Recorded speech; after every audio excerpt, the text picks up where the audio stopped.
Hi, I'm Jenna, And I'm Priscilla. and we decided to do our presentation on death and dying. Amanda Hutchinson is also with us, but she did the PowerPoint. First, I want to talk about loss. Loss is inevitable, and there are different responses to loss that are influenced by a person's cultural background. This can include someone who has lost someone, but they decide to celebrate their life rather than mourning their death. A part of losing someone is known as grief. It is a natural response to loss. It's the emotional suffering you feel when something or someone you love is taken away. The more significant the loss, the more intense the grief is. Anyone can lose someone and it can cause grief. And it also is described as the emotional numbness and disbelief and loneliness that accompany the loss of someone we love. Grief and loss involves a sequence of cognitive and psychological state as a person responds to and accepts a loss. There are other stages of loss. This is known as the 5 stages of grief. And during a time of grief, the person who has lost someone they love is expected to go back to school and work in a matter of weeks and be able to pursue new relationships within 6 months to a year. There are 5 stages of grief, and the first one is denial. And denial is when someone who loses someone expects that it never happened, and they ignore any indication of the event in its entirety. And it's usually known as a defense mechanism that helps individuals absorb according to their terms and pace. The second one is anger. And anger is a stage that is often an explosion of emotion. This is when you bottle up your feelings and it all happens out of grief. And it's completely normal, but whoever is in the way is likely to be blamed, like someone who was involved in the death. They can be blamed for the death of that person. Another one is bargaining. This usually is when someone prays to God. It's normally kept a secret. The next one is depression. This is when the news of the loss of a loved one is finally set in, and an individual accepts that it's going to happen and is completely overwhelmed with this deep sense of loss. The last one I want to point out is acceptance. It is a restful time, not necessarily a happy time, but this is when a person is able to accept that the person that they lost is dead. It is at this point where most individuals begin putting their life in order and sorting out wills and helping others to accept the inevitability. And there are different times of complicated grief. These are unresolved. The first one is absent grief, and this is known as the death as if the death has never occurred, and the person is still in complete shock and denial about the death. The next one is inhibited grief, which is defined as less than expected signs of grieving, and is usually manifested in physical body in place of grief reactions. The third one is delayed grief, and it is known as the expression of grief sometime after death. A different loss may trigger a magnified grief reaction that is really tied to the earlier one. The last type of complicated grief is chronic grief. And chronic grief is described as exhibiting intense grief reactions, which are more appropriate for early bereavement and last longer than what is considered to be a normal grief period. There are the symptoms of chronic grief. Unresolved chronic grief is mummification, and this is usually described as the preservation of an environment just as if the person was alive. Identification is also defined as manifesting symptoms of the same of those manifesting symptoms or problems that are the same of those of the deceased prior to death. Ideation is defined as recalling only positive characteristics of the deceased. This can also be a sign of coping with their grief and their loss of the loved one.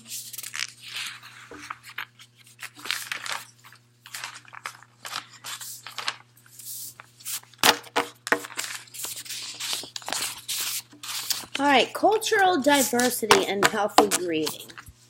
Some cultures emphasize the importance of breaking bonds with the deceased, returning quickly to the autonomous lifestyle. Non-Western cultures suggest the continuation of bonds. No one wants to die. Even people who want to go to heaven don't want to die to get there. And yet death is devastation we all share and we all are aware of. No one has ever escaped it. And that is how it should be, because death is very likely the single invention of life. It's a life-changing event. It clears out the old to make way for the new. Concepts of death. These were the ages when death takes effect and how the people feel at these certain age points. So from ages 1 through 5, they believe that dead can be brought back to life. And you get to ages 5 and 10 finally, but can be avoided. Ages 9 through 12 understands morality and fears of death.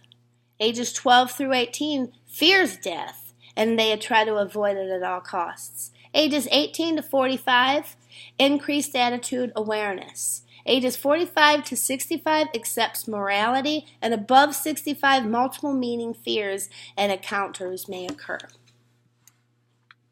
Feeling towards death at different points in life. When you're in adolescence, death may be regarded as remote and may be avoided or glossed over.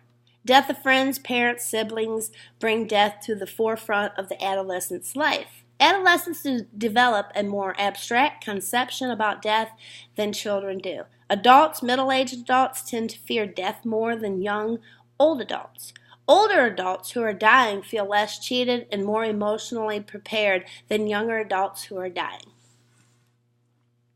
Death is defined: the end of life, full cessation of vital signs, the permanent disappearance of all evidence of life at any time after birth has taken place, the separation of soul and body. When does life end? The traditional standard is a human is dead when both the heart and the lungs have irreversibly ceased to function. In some cases, permanent loss of consciousness may precede cardiopulmonary failure. Good death versus bad death. Free from avoidable distress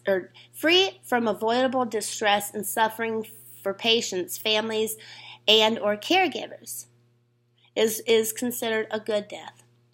Needless suffering, dishonoring of patient or family wishes or values, offending norms of decency would be considered bad death. Cultural differences in death. For most cultures, death is not viewed as the end of existence. Rather, the soul leaving the physical body, the body dies and the soul lives on. Grief in response to the loss of treasured possession, loved ones, or significant life change is a universal occurrence that crosses all ages and all cultures. South America, for instance, Hispanics are very family-oriented. End-of-life care is management by family members. A strong support system is present. When we go to the country India, most individuals are of Buddhist faith. Monks chant verses to the dying while they prepare for the funeral, fire, or cremation. Over in Ireland, the Irish wake to the music and dancing. Pre-planned funerals are common. Hawaii individuals are buried in caves, sand dunes, buried at sea. Brightly colored garments are worn to these funerals. In Israel, the rabbi will give the family a torn ribbon to signify loss. Individuals take part in a 7-day mourning period. They turn mirrors backwards and cover them, sit and reminisce about the person. United States, funeral homes prepare the body. A funeral takes place. The loved ones are buried in the ground and or cremated. Fears of the dying person.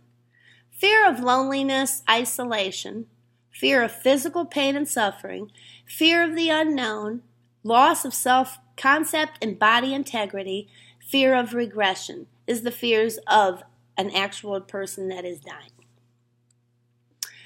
When we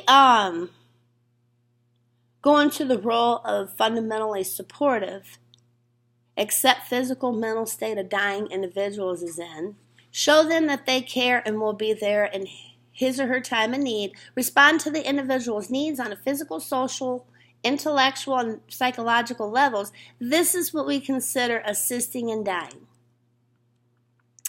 The context in which people die. More than 50% of Americans die in hospitals, and nearly 20% die in nursing homes. Many individuals prefer to die at home, but may feel like a burden. Dying at home may alter relationships. Hospitals offer a professional staff member available medical technology to prolong life if possible. Physical signs of dying.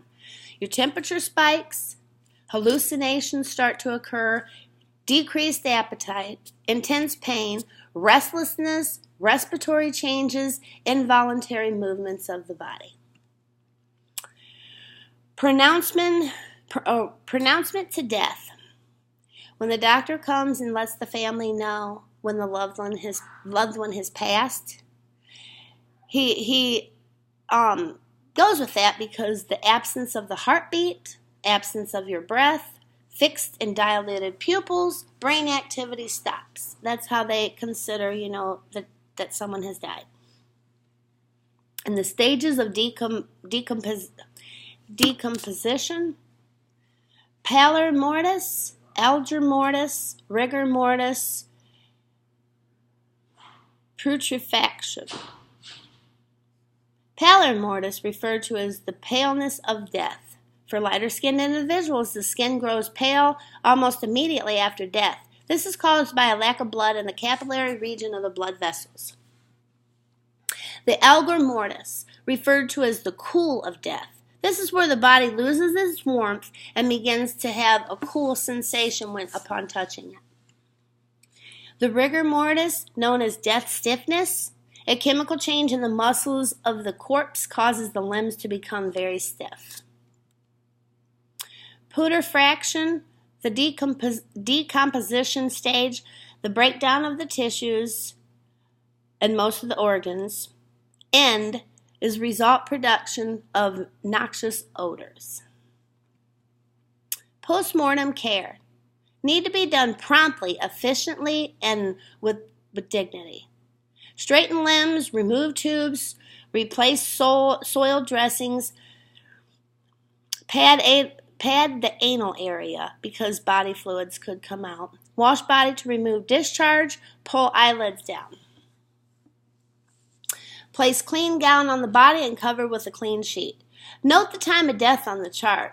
Notify attending physician if they haven't already. Notify family members if they haven't already. Gather up the belongings. Prepare necessary paperwork for the body removal. And most of the time this is already done prior with the family members through a will and that kind of stuff. And then you call your appropriate personnel for body transport. Tag and provide body identification at every cost before going to the nursing home.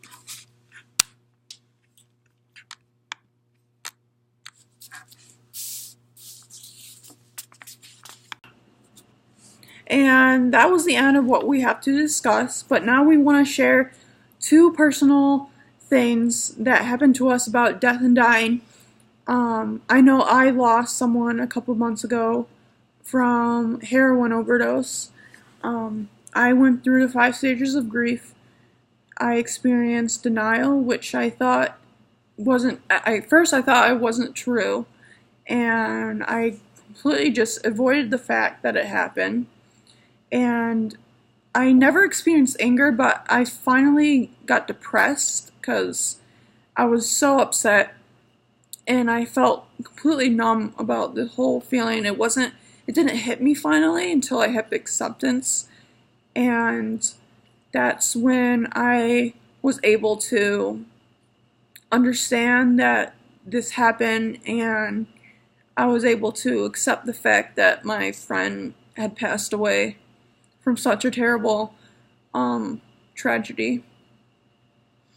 All right, and I just wanted to share. I had in the last 7 months, we had had 2 deaths in our family. And one of them just recently was my uncle that just passed away last week. So there was a lot of preparations of funeral arrangements, family all coming from every state. I had my whole house was full of all my family members coming from all over the East Coast, West Coast, the South, in Texas, New Mexico. They all came, and that was a time period where we had never experienced a death in our family. Nobody has died in our family at this point, as far as my grandpa, but I was not even born when he died in the war. So I didn't experience that. But what I can say is that's a time period where a lot of people are in denial. A lot of people go through so many different emotions. I watched my whole family go through crying, a little bit of hatred, a little bit of denial. It was just a real trying time period to take, everybody in my home and watch all the different emotions. For myself, I didn't really have a lot of emotions because our uncle really wasn't the most favorite person in our family because there was a lot of painful history behind that. So I didn't have a lot of emotions, and I didn't feel like others would have felt. But we got through it. And everybody went home, and I think, it was a time period for healing within our family over some things that had happened long ago with this person, doing that stuff, and he died. The other thing that I wanted to mention is that my son, his dad, just died 7 months ago. So it was real close to this happening here with my uncle. I did take and have inner feelings on that because it was the father of my children, even though we hadn't been together for over 23 years. But I want to tell you the feelings that my son, went through, and then how it affected me, myself. My son went through a time period I've never seen him do in his life. He would pull his hair out, scream and scream and scream at the top of his lungs, throw himself on the ground, saying, my dad, I can't believe he's gone. He went through, I guess I could say, the grief process in a backwards way. He didn't go through denial. Everything happened differently. First he went through the anger, pulling his hair out and doing all that. Then I think the depression set in before anything else, denial or acceptance, because he would just sit under the covers with his head under the covers and just cry and cry and cry, and then he'd just be in silence, and then he would just sleep and sleep and sleep. He missed work for 2 months straight in a row. I think maybe a little over 2 months because his boss was really concerned about him coming back to General Motors, but he excused it. Then my son went through like the bargaining. Praying to God and saying, Lord, how could it have happened? And Lord, I'll do this. And just asking God for things that's just not going to be possible. I think the denial came in at that point because he didn't want to accept the death.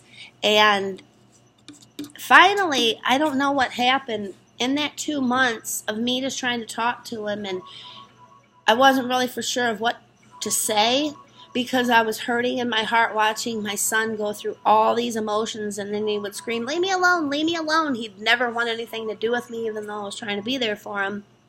So it was a lot on myself too. Finally, he just came to acceptance right out of the blue, and he just started acting like nothing happened. He was calling his friends, texting on Facebook, on his phone. All his friends started coming around, which they were really supportive too through the whole thing, which I'm really thankful and grateful for. That how the friends came and helped him. But that's just some things that I wanted to share, and Jenna wanted to share. I'm sorry Amanda couldn't be on our video, but I'm sure she would have a story, of her own, like everybody else does. But we just wanted to share that with you, in case anybody else was maybe feeling the same things. So, and wondering if it was normal, which it is. But as of right now in my household, everything's back to normal, and it's just a blessing for that. And we just want to say thank you for watching this video of our presentation. It took a little bit to put this together. And I know that we can't answer questions right now, but we can't wait to answer the questions that any of you may have on our discussion board. So we look forward to hearing from you as well as answering any questions that you might have.